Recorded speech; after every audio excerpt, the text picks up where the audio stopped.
আসসালামু আলাইকুম সবাইকে। আশা করি সবাই ভালো আছেন। অনেক মাস পর, প্রায় 1 বছর পর আবার নতুন একটা ব্লগ নিয়ে আসলাম। আসলে সত্যি কথা বলতে আমার ব্লগ দিতে একটু লজ্জা লাগে, তাই আমি ব্লগ আপলোড করি না। কিন্তু আমার বোন প্রতিদিন আমাকে বলে আমি ব্লগ আপলোড কেন করি না, ওর জন্যই মূলত করা। এর আগে আমি একটা রিলস আপলোড দিয়েছিলাম, আপনারা বুঝতে পেরেছেন যে ব্লগটা কিসের হতে চলছে। পুরো জানুয়ারি মাস জুড়ে আমার সেকেন্ড ইয়ার ফাইনাল পরীক্ষা ছিল। ফাইনালি একটা মাস পর আমার এক্সামটা শেষ হয়েছে। আমার ফ্রেন্ডরা মিলে আমরা অনেক দিন থেকে প্ল্যান করছিলাম যে আমরা ওয়ান ডিশ পার্টি করব।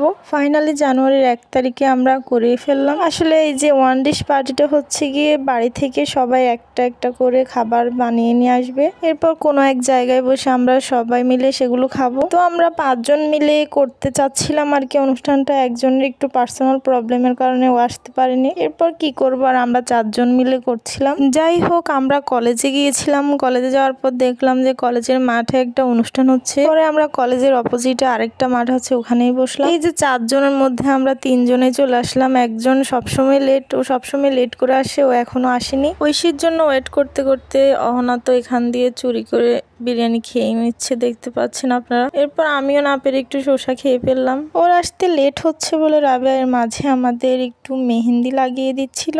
এবার আপনাদের বলি যে কে কি নিয়ে আসছে বাড়ি থেকে। যে আমাকে মেহেন্দি লাগিয়ে দিচ্ছে হচ্ছে রাবেয়া, ও নিয়ে আসছে বিরিয়ানি। অহনা নিয়ে আসছে ফুচকা চটপটি। ঐশী নিয়ে আসছিল রোল। আর আমার হাতে সবাই কেক খেতে অনেক চাচ্ছিল আমার ফ্রেন্ডরা, তাই আমি ওদের জন্য কেক বানিয়ে নিয়ে আসলাম। অনেকক্ষণ থেকে রাবেয়া মেহেন্দি লাগাচ্ছিল, কিন্তু ঐশী এখনো আসছিল না। ওকে অনেকবার কল দেওয়ার পর ও কলও ধরতেছিল না।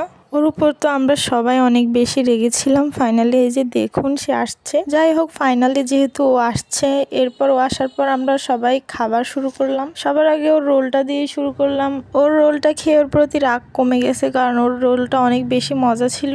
এরপর আমরা এক এক করে সবার খাবারগুলো টেস্ট করছিলাম। এই যে এটা বানিয়ে নিয়ে আসছিল অহনার খাবারও অনেক মজা হয়েছে। এরপর আমাদের রাবেয়ার বিরিয়ানি ট্রাই করছিলাম।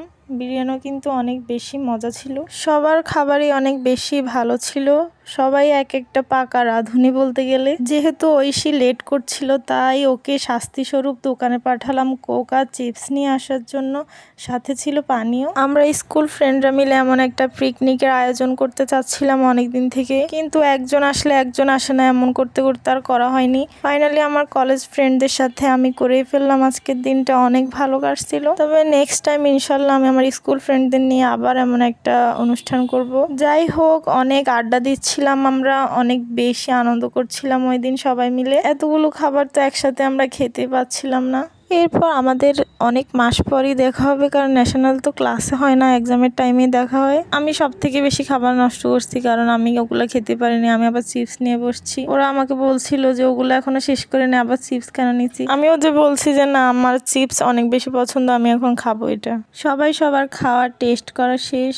আমারটা এখনো খেলো না, কারণ ওদেরটা খেয়ে নাকি পেট ভরে গেছে, আমারটা নাকি সবার শেষে হবে। এরপর ছবি ভিডিও তোলার পর ফাইনালি এই যে আমার কেকটা কাটা হচ্ছিল। বাড়ি থেকে নিয়ে আসার সময় কেকের ডিজাইনটা একটু এলোমেলো হয়ে গেছিল। দেন আমি কেক সবাইকে কেটে দিচ্ছিলাম। আসলে সবাই এত কিছু খাওয়ার পর কেক বেশি খেতে পাচ্ছিল না। সবাই বলছিল যে বাড়িতে দিয়ে দেওয়ার জন্য, তাই আমি ওদের সুন্দর করে কেটে বাড়িতে দিয়ে দিয়েছিলাম কেক। এরপর একটু ঢং করে কেকের ভিডিও করে নিলাম আমরা। এরপর ঐশীকে বললাম, রাবেয়া আমাকে এক হাতে মেহেন্দি পরিয়ে দিয়েছিল, তুমি আমাকে আরেক হাতে পরিয়ে দাও। আসলে সবসময় আমি সবাইকে মেহেন্দি পরিয়ে দেই, আমার হাতে পরিয়ে দেওয়ার জন্য কেউ নেই, তাই আজকে আমি ওদের বললাম আমাকে যেন একটু মেহেন্দি পরিয়ে দেয়। আমরা যখন ছবি ভিডিও তুলছিলাম, ঐশী যেন কি একটা করছিল।